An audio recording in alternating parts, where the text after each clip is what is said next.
نه مسلمان بندوي چې جنت ته لاړ شم او جنت الفردوس را له الله پاک را کی، نو دا د هر مسلمان خواهش دی.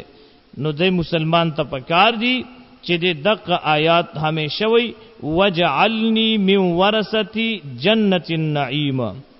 پارہ نمبر 19 سورۃ الشعراء آیت نمبر 85 نمبر آیات دے. دا دې په کثرت سره وي. او بل طریقې دادا چې د هر منځ نه پس یو ځل یا یو ویش ځل او یا یو سلويخ ځل 11 مرتبه 21 مرتبه یا 41 مرتبه دا آیات دی وی.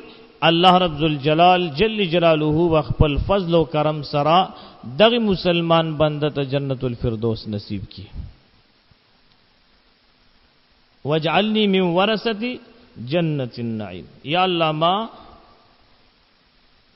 د جنت یعنی د جنت الفردوس وارث وګرځوا او د هغه د نعمتونو وارث می وګرځوا. نو چې ته دا دعا کیو په اخلاص سره کی نو الله رب ذوالجلال جل جلاله بدرتا لاری کولاوي. نیک اعمال ته بستا رغبت وی چې نیک اعمال کی الله پاک بدنه کو اعمال توفیق درکیا نو ته په خپل باندې بد جنت الفردوس وارث وګرځي. خبر باندې پوښوي.